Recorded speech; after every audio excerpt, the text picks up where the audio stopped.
So all that stuff going well, right? But at the same time, my personal life has been pretty stressful. Notably, I had so much other shit going on. I already had a broken dishwasher that I was planning on dealing with. Then I got over $400 in chargebacks. And then as we're dealing with that, my car breaks down. So it was like, what a contrast. Stream-wise, game-wise, everything's cool. We're having a good time here on this week, right? It's a really good week. Like, it's been tough.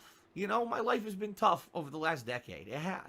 And almost like the calm before even bigger gaming storm coming on Friday, because we got a double new release on Friday that's very exciting.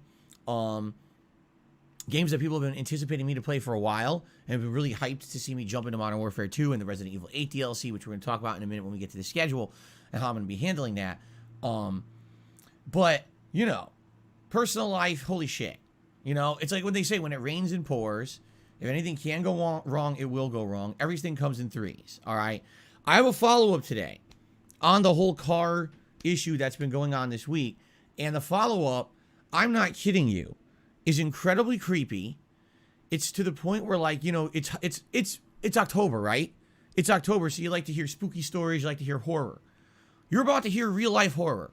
That's essentially what this is about to be. Because I think a lot of people laugh with the memes at me, and they think that things are funny. They don't understand how deep it goes. They don't understand how messed up my life is because of the level of harassment that myself and my family members receive as a result of literally nothing. Okay? Literally nothing that I do wrong. All right? So I want to talk about it this morning because I think you guys need to know about it. It's kind of ridiculously unfair how I get treated and how all this stuff happens. All right? And we're going to get into it in detail. All right? Essentially, what I'm going to do is I'm going to prove to you that what I've been telling you about in the last few days is correct and truthful, because sadly, some people just like to make shit up and say, oh, Phil's lying, right? He made it all up. He made the entire thing up. His car never broke down. He's a liar. Now think about this. Why would I want to be late to stream 2 days in a row? Which costs me. When I'm late to stream, that costs me viewership. That costs me reliability.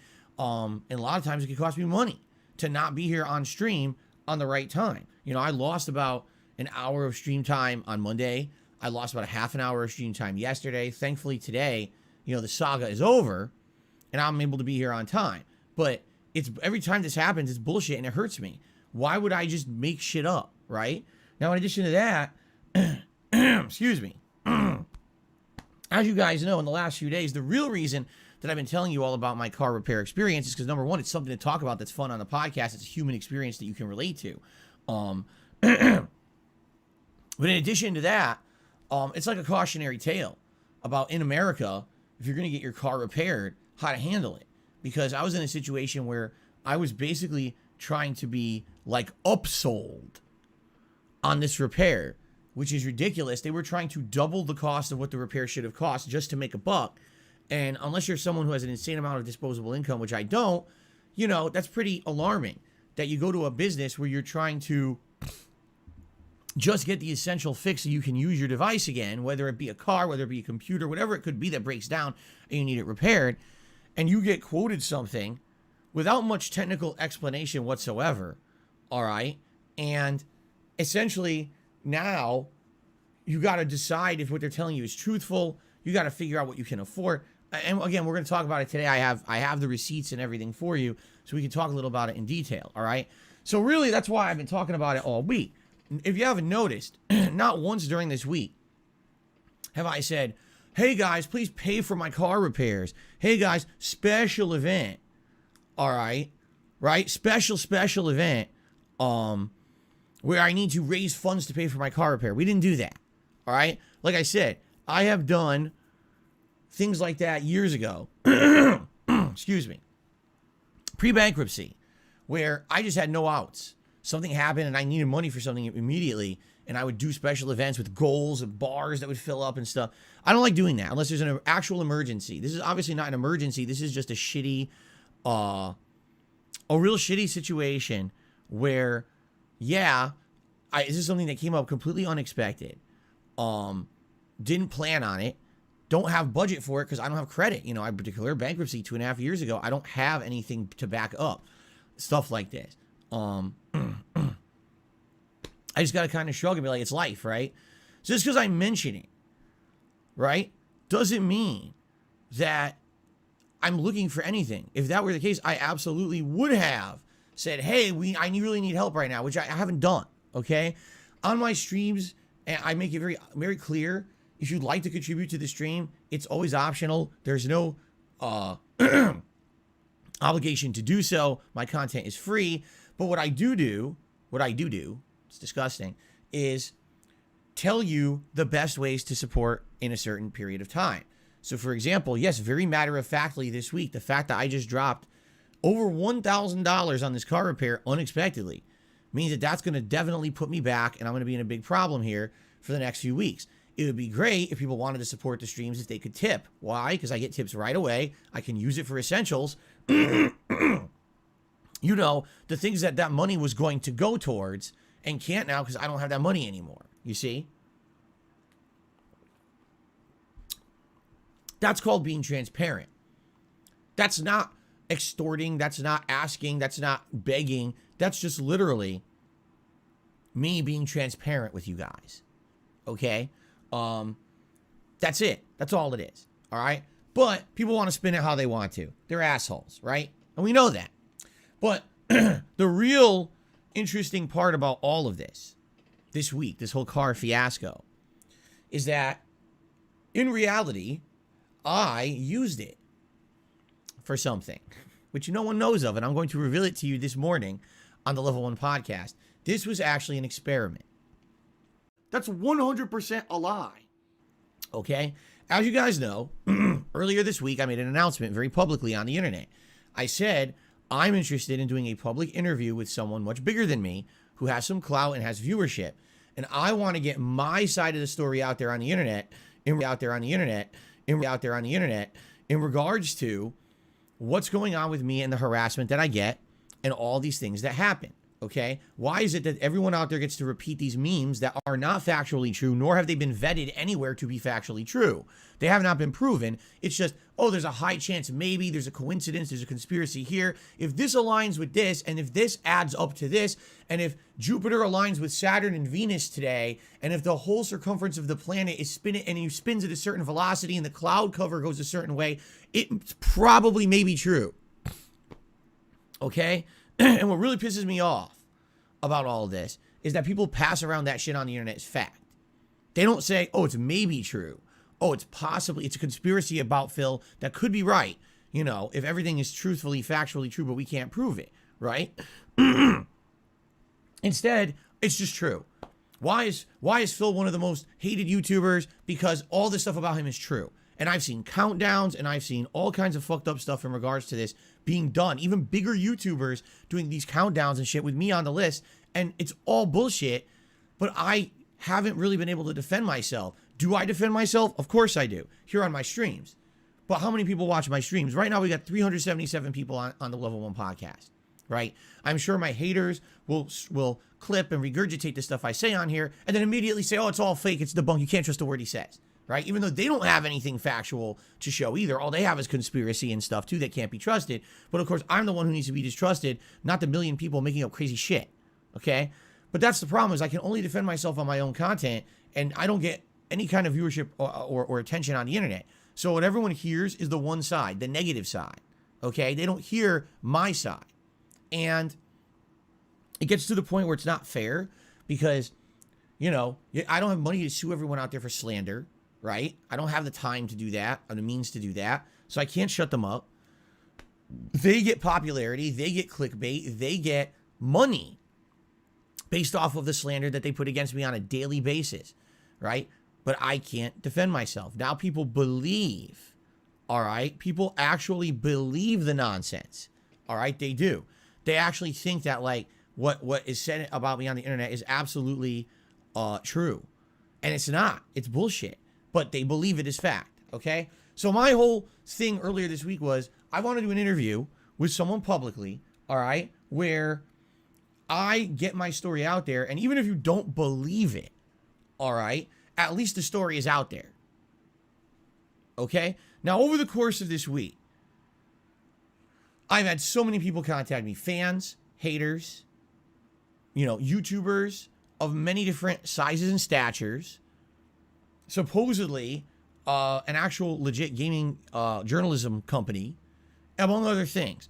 There is absolutely interest in having me on someone's show to do kind of a tell-all explanation from my side of the story, what's really going on in my life, okay? Some of them want me to cover my whole history, like how this has been an ongoing thing ever since I started on YouTube over a decade ago, and cover the levels of harassment that I've been on over the last decade plus, while others are more just interested in the immediate. It's more like, does someone want to do an actual like documentary expose, or does someone just want to do like a one-off podcast show where they just talk to me? And there's been different takes, and I've actually got a lot of people interested, to the point where, like, I'm talking YouTubers with ridiculous reach and views, YouTubers with good reach and views, YouTubers with moderate reach and views, and then nobodies. Okay, I got like all these levels of people interested in interviewing me. But there's been one constant in all of this. All right? And I'm going to get back to that because I want to tell you the story about the car repair first. And then I'm going to tell you how I use the car repair as an experiment to see what would happen this week. And then use that to determine how I move forward with the interview. All right? Because, man, people think I'm a dummy. Yes! They really do. They think that I'm a moron. They think that, like, everything is just, I stumble upon every piece of luck, and every piece of happiness and popularity in my life is just dumb luck because I'm a dunce, tripping over myself, slipping on banana peels, dropping things all over the place, right? Everyone thinks that I'm just like the biggest, moron. But in reality, some things, not everything, but some things happen for a reason, all right? And in this case, I used my real life situation, all right, to my advantage. All right, and I guess I should say, if you're looking to contribute and help out, tipping is the way to go. Yes, I'm looking to defray the cost of this car repair that I did, and I would really appreciate any tips that you guys could, help with this week. Would really help to help defray over $1,000 bill that I pay. That's not extorting. That's not asking. That's not begging. That's just literally me being transparent with you guys. Okay. All right. Let's get into the meat of the story, because here's the deal. I just prefaced it. I let you know. I'm looking to do an interview with someone honestly. I'm looking to do kind of a tell-all situation where I tell you my side of the story of all the slander against me on the internet. And I'm basically right now, I'm taking offers, and there's been a lot of offers, and I'm wiggling them back and forth all the way. And I'm judging them, weighing them, and balancing them. I'm getting all these different information. It's going to be a while. As I told you, I'm in no rush to jump on anyone's show or do anything with anybody. I need to figure out what's best for me, what's going to get the most exposure out there for what I want to say, but what's also best, someone who's going to judge me fairly and treat me fairly. You know what I'm saying? A lot of options, a lot of things to think about. Exactly, weighing the options, says Steak Sandwich. Exactly right. I'm weighing the options. As all this is happening, my car breaks down. Legit, just breaks down out of nowhere the other day, Monday.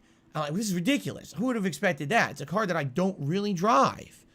I drive it once a week all day on our day out. So that's once a week it gets use. And then my wife goes to work usually on average 3 times a week. It depends on the shifts that she's given. As I've explained to you guys, sadly, the way that retail works in the United States, you don't get consistent hours anymore. So one week you'll work 30 to 40 hours. Great. One week you get 10 hours. What? And it fluctuates because it depends on the performance of the store, but it depends on a million different factors. And it sucks when you're trying to hold down, a job and make money, and you have no idea how much you're making in any given week because it depends on what your schedule is like. So some weeks she's not here 3-4 days when I'm streaming because she's working, and other weeks she's here almost all week because they gave her no hours. You see, so it's all over the place. So the car gets sporadic use, but it still gets use, right? I did buy the car, in 2017. Or was it spring 2017, like April, May, something like that. So I've had the car for about 5 to 5.5 years. And, yes, I take it for maintenance. I get the oil changed. I do all those things. Okay. Really stupid that people will say I don't, but, so there's nothing wrong. Never had a problem with the car. Not once. 0 problems with this car. Okay. Besides, okay, I take that back. I had a leak in one of the tires. I got it patched. No problem. Since then, nothing, no big deal. As I told you guys on Monday, it wouldn't start. Now, I don't know what the problem is. The check engine light is on. The power steering light is on. I'm no car guy. I don't know what the hell's going on. Excuse me. Okay? So, you know, I'm in a situation where I'm just like, I have no clue. I don't know what's happening. You know, I got to get a professional to look at it. So immediately I got to get the car towed and brought to a local car repair place. That cost me $200 to get the car towed.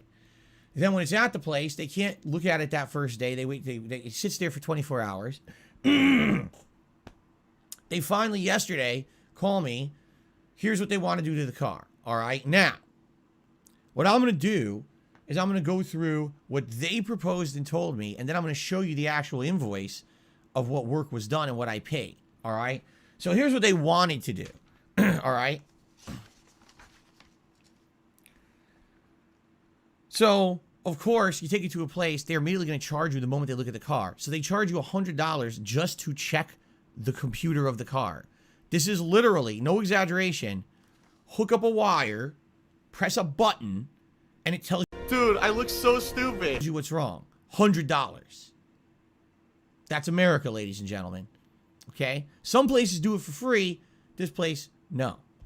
So they claim that the battery is either incredibly low or that's one of the issues in general. They're not 100% sure if it's a major effect, but the battery is 5 years old. All right? 5-year-old battery, it tends to start to wear out. I actually did speak with my father, who is a car guy. He used to repair cars when he was younger. He confirmed with me, yes, this actually is a true statement. That basically, yes, the battery will wear out, and if you don't replace it every 5 years, you're setting yourself up for problems, okay? So I'm told I need a battery replacement. That's going to be like, you know, almost $300 between the testing of the battery and the replacement of the battery. It's almost $300, okay? So, continuing on, I needed an oil change. This, of all the things that I brought the car in for, this one was needed. Because absolutely positively, the car had the oil light go on about a week ago, and I was trying to figure out when will I have a chance to drive it to like Jiffy Lube or something just to get the oil changed. Fine, it's already there. You might as well do the oil change, okay? If you go to a place like Jiffy Lube to get your oil changed, they'll charge you like maybe $30, maybe 40. Oh, this place charges 70. You know, is it the same service? Likely yes. I mean, maybe they use a slightly higher grade of oil, but you know what I mean? Pretty ridiculous. Now, the major problem they claimed was the problem with the car. They said that there was a malfunction, that it was saying that the cylinder was misfiring. And so when they ran their test and they looked at the spark plugs, they determined that one of the spark plugs, all right, had an issue. The way the guy described it to me on the phone was that it was completely worn and fried. All right, that's what he said. Now, do I believe that? I don't know if it's fried. I don't know how the spark plug would have fried. Like, I talked to my dad about this. He's like, I don't know, for a spark plug to fry, likely what would have happened is water got into your whole system. He's like, so if you're like driving in a rainstorm and somehow waterlogged your engine and got into that system, then maybe that would happen. But it definitely doesn't sound like that, you know, that's true. He's like, you know, if they're saying the spark plug is fried, you know. But anyway, who knows, right? You don't know what to believe. But they're basically saying one of the spark plugs is shot. But of course, they want to replace all the spark plugs. Now, what the guy told me, all right, on the phone, is that they also wanted to replace all of the ignition wiring in my car. All of it. Okay? Just replace the whole thing. All the wires and I guess they're called ignition coils or wire. I don't know exactly how it is. I don't know what this is in the car. But they want to replace all of that. All right? So basically, when I started breaking this down with them on the phone, I'm like, so what's it going to cost? And they start telling me. They're like, so the battery's like 2 something, basically 300 total with the diagnostic and everything they're running. The spark plugs are going to be over $500 to replace all the spark plugs. Okay? The ignition wiring, get this, over $850. Oh my God. To replace the ignition wires in the car. $850. Okay? So basically when he's going through all of this for me, all right, I'm thinking in my head, I don't know anything about cars, but I'm trying to attack it from a logic perspective, okay? As he's telling me this live on the phone. I don't have an invoice in front of me at the time. I'm just listening to what he's telling me on the phone, trying to absorb it, all right? So then finally, I said, so what would that be total? And he goes, oh, it's over $2,100, blah, blah, blah. I was like, this guy's nuts. There's no fucking way that my car that I barely use, I'm paying $2,100 to repair it. There's nothing, you know what I mean? He's out of his mind. So I said to him on the phone, I said, so let me ask you a question. Do you know if there's anything wrong with any of the wiring of the car? And he goes, no. I said, okay. So we don't know if there's something wrong with it, right? So walk with me here. The battery's old, probably needs replacement. Let's do that.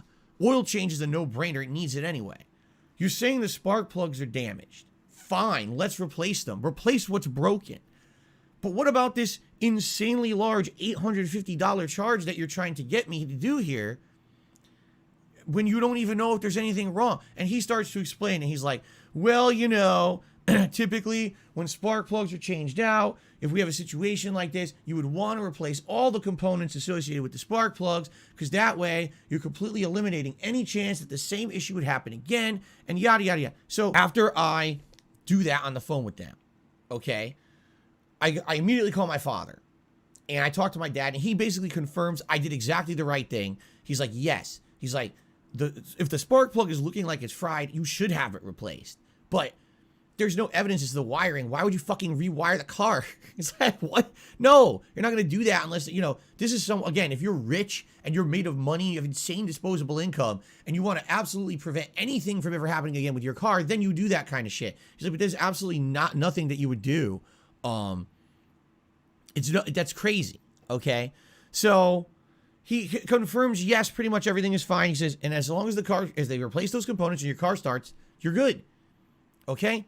So the funny part is, they call me within an hour. Oh, your car's ready.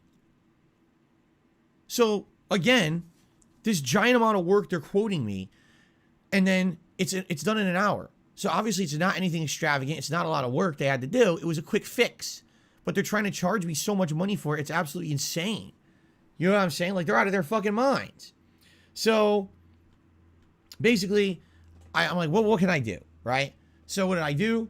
Between my streams, I went back there, paid the $1,100. All right. So now I'm going to show you, because now people are going to say, oh, he made all this up. Phil likes sob stories. Phil's trying to get, sympathy from his audience. I'm going to have the hard copy of the invoice right here. All right. A big stack of papers. But just to show you exactly, reiterate what I said and show that it's real. So that's not it. Here is the work that they performed on my car, okay, broken down in painstaking detail, all right, and the insanely exorbitant amount of money that they charged me for each piece, because yes, these are all overinflated prices, because the place I took it to, all right, and you can argue I got ripped off, I didn't. Yes, I got ripped off, I know I did, but you knew that you were going to get ripped off. It's a problem. The thing is, I needed this done fast. I couldn't have it go to a place where they're like, oh, it has to sit here for 3 days because I'm so backed up I can't get to it. No, I had to have my car for tomorrow for my day off. My wife works this weekend. She needs the car for the weekend. You know what I mean? This is incredibly basic stuff there. Seriously, it's all incredibly basic stuff. And none of it is complex. None of it's out of ordinary maintenance. The price is ridiculously out of ordinary because, they're basically like, oh, look at all this work we did. No, you didn't. This was like an hour of work to do all this. Okay. It is what it is, right? So there it is. Now, just to confirm that what I'm saying is not a lie, here's what I paid. Ready? What? You gotta be kidding. To hide in the corner of my podcast. There it is. Over $600 in parts. What parts? Well, the battery and the spark plugs. That's it. They charged me over $600 for a car battery and spark plugs.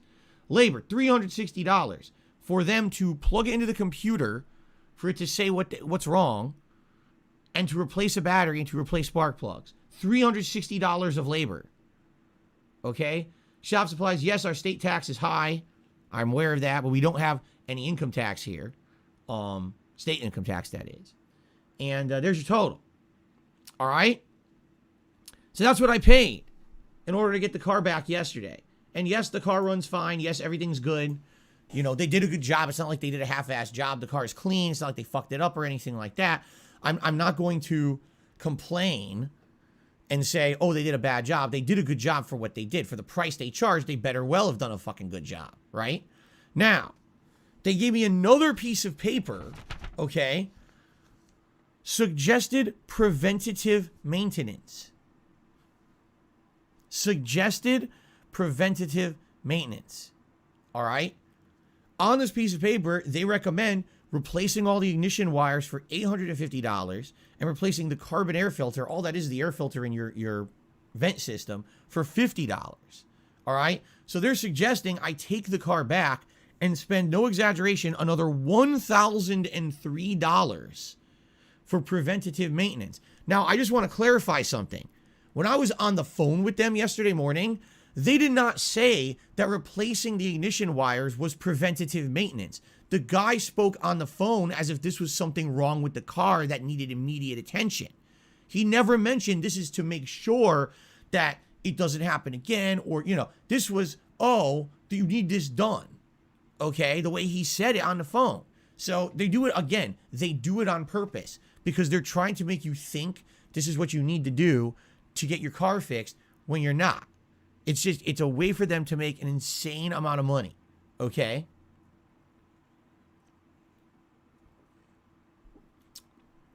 So just think about that. If I was ignorant, if I didn't know how America works, right? And if I didn't know that these kind of businesses try to do this to you, I seriously would have paid over $2,000 for something that dead to rights should have been $1,000 or less. Really should have been probably about $500. Okay, so that's pretty crazy, huh? Pretty nuts. All right. So there you have it. Now, after that, I came home. I was upset, obviously, that I just spent that much money. At least my car works now. I got a new battery. I'm good for another 5 years. Spark plugs are good. Likely this is going to happen again, I would hope. So I think we're all good. All right. That's that. All right. So, and that's that. Segment's over.